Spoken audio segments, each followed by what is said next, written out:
Hello, listeners, and welcome back to Everyday Health Stories, the podcast where we explore the fascinating world of medical science through the power of storytelling. Each week, we bring you compelling science and simple strategies that can help you take control of your health one step at a time. If this is your first time joining us, hit pause for a moment and click on follow or subscribe, depending on where you're listening. That way, you'll get notified of new episodes, gain access to exclusive content, and join a community that's making positive changes, one story at a time. Dr. Reddy, in today's hyper-connected world, many of us feel like we're drowning in a sea of notifications, endless scrolls, and the constant lure of our screens. It's exhausting. We're hearing more and more about concepts like digital detox and even dopamine fasting. Are these just trendy buzzwords, or is there a real need to reclaim our brains from tech overload? That's a critical question. And no, these are not just buzzwords. They reflect a growing awareness of how our constant engagement with digital technology is reshaping our brains, our attention spans, and even our emotional well-being. The digital world offers incredible benefits, but its design often exploits our brain's reward system, leading to patterns that can feel very much like addiction. Addiction is a strong word, but I think many people can relate to that feeling of compulsively checking their phones, even when they don't want to. What's happening in our brains that makes it so hard to disconnect? A key player here is dopamine, a neurotransmitter that's heavily involved in motivation, reward, and pleasure. Many apps, social media platforms, and games are designed to trigger dopamine releases in short, unpredictable bursts. Think of likes, notifications, or new content appearing. This creates a powerful reinforcement loop. Our brain learns to crave these little hits of dopamine, and we find ourselves seeking them out more and more, often at the expense of deeper focus, real-world interactions, and even our sleep. So it's like our brains are on a constant dopamine hunt, fueled by our devices. Can you share a story that illustrates how this tech overload can manifest in someone's life? Certainly. I remember one patient, Michael. He was a graphic designer in his early 30s and very talented, but he came to me feeling totally burned out. He couldn't focus on his creative work and felt anxious all the time. He told me his evenings just disappeared into social media, video games, and news. He'd stay up way too late, wake up tired, and the whole thing would just start over again. That sounds incredibly familiar. Many of us have experienced those lost evenings online. Did he recognize the role his tech use was playing? Initially, he attributed his problems solely to work stress. But as we talked, it became clear that his digital habits were a major contributing factor. His brain was constantly stimulated, never getting a chance to rest and recharge. The constant dopamine seeking from his devices was making it harder for him to find satisfaction and focus in his actual work, which requires sustained attention and deeper cognitive effort, activities that provide a different, more delayed kind of reward. So, the quick hits from tech were overshadowing the satisfaction from his creative pursuits. What did you suggest for Michael? We talked about doing a digital declutter, not cutting out technology completely, since that wouldn't work for his job or daily life, but using it more on purpose. We started with small steps. For example, setting times when he wouldn't use his phone, like an hour before bed and the first hour after waking up. We also worked on turning off unnecessary notifications and picking set times during the day to check social media, instead of constantly reacting to every alert. And what was the outcome for Michael? It didn't happen overnight. At first, it was tough. He had to fight against old habits and even his own mindset. But after a few weeks of making small changes, he started to feel less anxious. He could focus better and get into a creative flow with his design work again. His sleep got better too. And something really cool happened. He picked up sketching again, a hobby he had given up because he thought he didn't have time. But the time was always there. It was just getting lost in endless scrolling. Michael's story is so relatable. It shows that even small intentional changes can make a big difference. Dr. Reddy, let's delve deeper into this idea of dopamine fasting. It sounds quite extreme. What does it actually entail, and is it scientifically sound? The term dopamine fasting can be a bit misleading. You can't truly fast from dopamine, as it's a naturally occurring and essential neurotransmitter.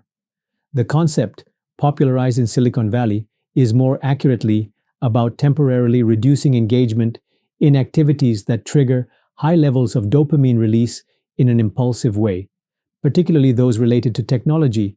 but it can also include things like highly processed foods, compulsive shopping, or other pleasure-seeking behaviors that have become problematic. So it's less about eliminating dopamine and more about resetting our sensitivity to it or our reliance on these quick artificial highs. Exactly. The idea is that by taking a break from these hyper-stimulating activities, you allow your brain's reward pathways to recalibrate. This can make everyday activities, and even work that requires sustained effort, feel more rewarding and engaging again. It's about reducing the noise so you can appreciate the signal from more natural and sustainable sources of satisfaction. Is there evidence to support this? Can taking a break from these high dopamine activities actually change our brain chemistry or behavior? While rigorous long-term clinical trials, specifically on dopamine fasting as a defined protocol, are still emerging, the underlying principles are rooted in our understanding of neuroplasticity and habit formation. We know that reducing exposure to triggers can weaken habitual responses. We also know that the brain can adapt. For example, studies on addiction show that abstinence from a substance can over time help normalize reward pathways. The core idea of reducing impulsive high dopamine behaviors to regain control and find more joy in less stimulating, but perhaps more meaningful, activities has merit. So really, it's about being more mindful and intentional with our tech use, not about cutting it out completely. But what about how all this screen time affects our sleep? You mentioned Michael started sleeping better. I've heard people talk a lot about blue light. How much of a role does that play? Yes, the blue light emitted by screens is a significant concern, especially in the evening. Blue light suppresses the production of melatonin, the hormone that regulates our sleep-wake cycles.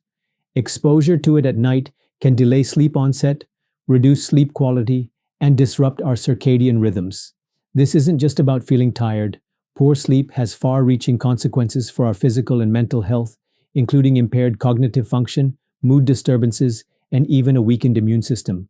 So that late night scrolling hits us in two ways. It keeps our minds active with all the stimulation, and the blue light tricks our brains into thinking it's still daytime. Precisely.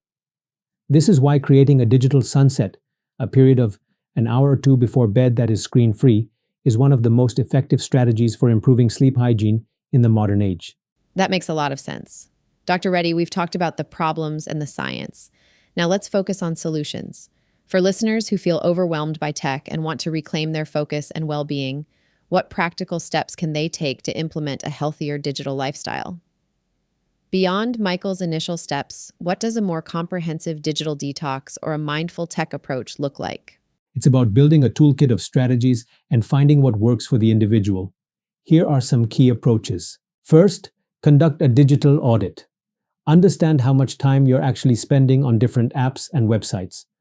Most smartphones have built-in tools for this. The numbers can be quite an eye-opener and a motivator for change. Awareness is the first step, as they say. Right. Second, turn off unnecessary notifications. Most notifications are designed to pull you back into an app, not to provide essential information. Be ruthless. Keep only the ones that are truly important. This simple step can dramatically reduce interruptions and the urge to constantly check your phone. I can see how that would immediately lower the mental load. Third, create tech-free zones and times. Designate certain areas in your home, like the bedroom or dining table, as tech-free. Similarly, establish specific times of day, like the first hour after waking or during meals, where you consciously disconnect. It helps create a clear boundary between our digital world and real life. Fourth, schedule deep work or focus time. If your work requires concentration, block out time in your calendar for focused effort, and during these blocks, turn off email, silence your phone, and close distracting browser tabs. Treat this time as sacred. That's crucial for staying productive and avoiding that scattered all over the place feeling. It really is. Fifth, practice mindful usage. Before you pick up your phone or open an app, ask yourself, why am I doing this? And what do I want to achieve?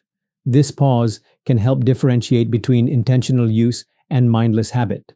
Sometimes one mindful choice is all it takes to interrupt the cycle of mindless scrolling. That's right. Sixth, cultivate offline hobbies and activities. Engage in activities that don't involve screens. Reading physical books, exercising, spending time in nature, creative pursuits, or connecting with loved ones in person. These provide alternative sources of fulfillment and help to balance your digital life. This is really about enjoying life beyond the screen. It's about finding meaning and joy in the world we can touch and feel, like spending time with loved ones, being out in nature, creating something with our hands, or simply being present.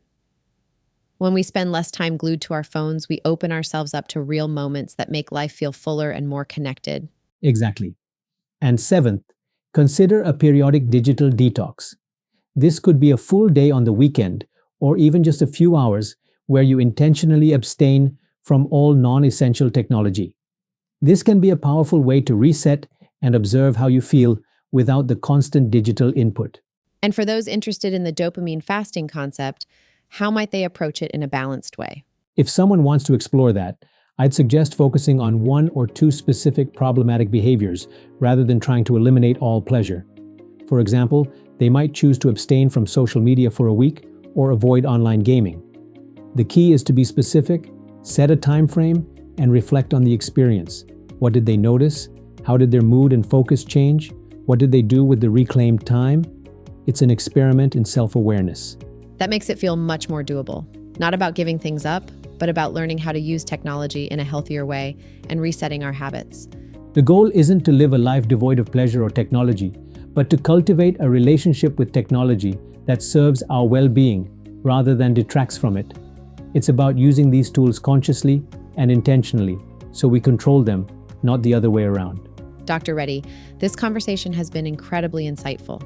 It's clear that while technology offers immense benefits, we need to be proactive in managing its influence on our brains and our lives. The strategies you've outlined provide a clear path for listeners to start reclaiming their attention, improving their mental well-being, and fostering a healthier relationship with the digital world. It's an ongoing journey of awareness and adjustment, but one that is well worth the effort for a more focused, present, and fulfilling life. And to our listeners, thank you for tuning into Everyday Health Stories. We hope this episode has given you some food for thought and perhaps some motivation to examine your own digital habits. Don't forget to subscribe for more episodes where we unravel the science behind our health and well-being. If you found this discussion valuable, please share it with someone you think might benefit, perhaps a friend or family member who's also feeling the pull of tech overload. And as always, this podcast is for informational purposes only and is not a substitute for professional medical or psychological advice. If you are struggling with issues related to technology use or mental health, please consult with a qualified healthcare professional. Until next time, stay mindful, stay connected in meaningful ways, and take those small steps to reclaim your brain. Bye for now.